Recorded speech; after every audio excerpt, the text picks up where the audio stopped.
A operação de caça ao homem arrastou-se por toda a madrugada e envolveu mais de 600 agentes de várias forças de segurança sérvias. A detenção ocorreu já pela manhã em Krugujevac, a 1 hora de distância de Mladenovac, a cidade onde o atirador espalhou o terror na noite desta quinta-feira, matando 8 pessoas. O suspeito foi identificado pelo governo sérvio apenas pelas iniciais UB e tem cerca de 21 anos. As motivações ainda são desconhecidas e os contornos dos crimes ainda não são claros. A imprensa local afirma que tudo começou com uma discussão no pátio de uma escola e que o suspeito abandonou o local. Terá voltado mais tarde com uma espingarda e uma pistola, abrindo fogo e disparando aleatoriamente a partir de um carro em movimento. Provocou 8 mortos e 14 feridos em 3 aldeias da região de Mladenovac. Entre as vítimas mortais estão um polícia de folga e uma irmã. Eu ouvi o tiroteio e muita gente a fugir. Não tenho a certeza de quantas pessoas é que andaram para aí aos gritos a fugir, mas vi muita gente jovem. Só sei que 5 pessoas morreram aqui, nesta aldeia.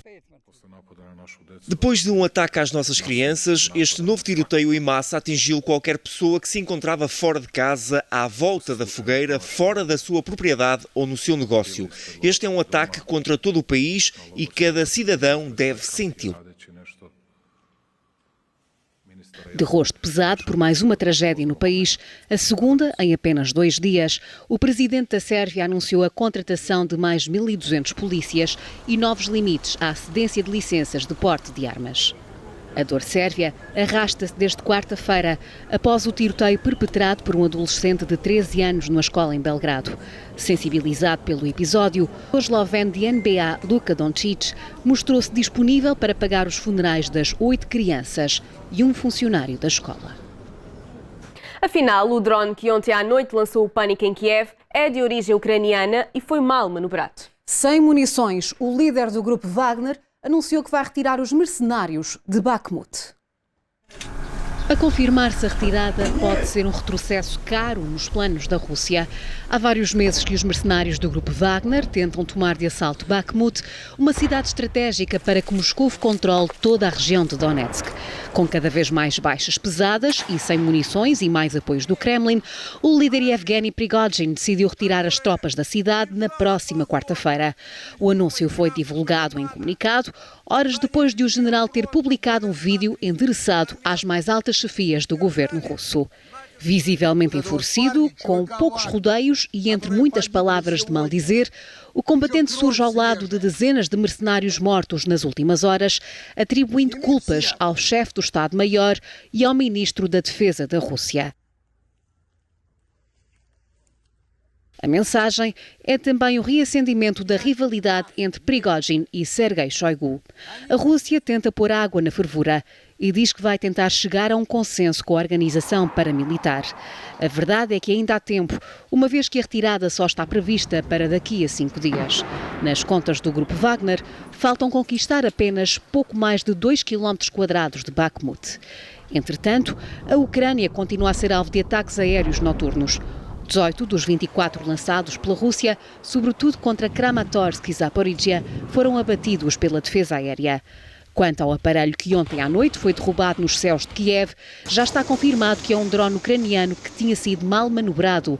Inicialmente, as autoridades ucranianas admitiram tratar-se de uma retaliação russa pelo alegado ataque ao Palácio Presidencial, numa situação ainda com contornos por desvendar. As autoridades brasileiras revelaram ontem que no boletim de vacinas de Jair Bolsonaro há o registro de uma terceira dose da vacina que não foi administrada. Entretanto, o Supremo Tribunal Federal do Brasil anulou o indulto que o ex-presidente brasileiro concedeu ao antigo deputado Daniel Silveira. O boletim de vacinas de Jair Bolsonaro é revelador e não deixa margem para dúvidas. Houve mesmo doses da vacina contra a Covid-19 que foram registadas no documento, mas que na prática não foram administradas ao ex-presidente do Brasil. A descoberta surgiu na sequência da investigação da Polícia Federal Brasileira. A Prefeitura da capital paulista chegou a registrar um boletim de ocorrência em 9 de janeiro deste ano, quando constatou no sistema da Secretaria de Saúde a suposta aplicação do imunizante em Bolsonaro, segundo fontes da Controladoria Geral da União. As informações sigilosas indicam que o registro foi inserido no sistema, mas nunca houve atendimento ao ex-presidente. Seria o terceiro registro falso feito em nome de Bolsonaro. As outras 2 supostas fraudes ocorreram em Duque de Caxias, no Rio de Janeiro. Os telemóveis de Jair Bolsonaro e da mulher foram apreendidos pelas autoridades e vão agora ser alvo de investigação. À Record TV, a defesa reafirma que o ex-presidente do Brasil não se vacinou contra a Covid-19 e que não tinha motivos para mentir. Entretanto, o Supremo Tribunal Federal do Brasil anulou ontem um indulto que o ex-presidente brasileiro concedeu ao antigo deputado Daniel Silveira, condenado a pena de prisão por ameaças e incitação à violência contra juízes. Após ter concedido um indulto a Silveira, Bolsonaro escolheu o deputado para integrar 5 comissões da Câmara dos Deputados. O representante do ultraconservador Partido Trabalhista Brasileiro foi destituído em 2022, tendo o tribunal imposto medidas cautelares, incluindo a prisão domiciliária. Daniel Silveira está detido desde fevereiro por violar as medidas, após danificar a pulseira eletrónica, voltar a atacar as instituições democráticas brasileiras e questionar o processo eleitoral que levou ao regresso de Lula da Silva à presidência do Brasil. Os preparativos para a coroação de Carlos III, que acontece amanhã, estão a chegar ao fim. Em Londres, no Reino Unido, várias pessoas já estão na cidade para assistir à cerimónia. Os mais empolgados acamparam na avenida próxima ao Palácio de Buckingham, sede da monarquia britânica, para acompanhar a passagem de Charles III. Vestida com a imagem do rei, Mandy Eilish, de 65 anos, mostra expectativa com a coroação. Ela e as amigas fazem apresentações musicais para passar o tempo. Livretos com explicações sobre a coroação são distribuídos gratuitamente. Câmeras de alta resolução foram instaladas em pontos estratégicos. A polícia mobilizou 29 mil agentes e avisou que terá tolerância zero com espectadores indisciplinados. Este jovem da África do Sul, país que foi colônia da Inglaterra, simpatiza com o novo casal real. Charles III é casado com a rainha consorte, Camilla Parker Bowles. Depois de meses de turbulência, a grande família está feliz de novo, diz. 3.000 festas em saudação ao rei são esperadas em todo o Reino Unido até domingo. Mas apesar da tradição, parte dos britânicos critica os custos cada vez mais elevados da família real. No ano passado, as despesas com a monarquia, que são pagas com os impostos britânicos, somaram o equivalente a 548 milhões de reais. É muito dinheiro, diz este homem.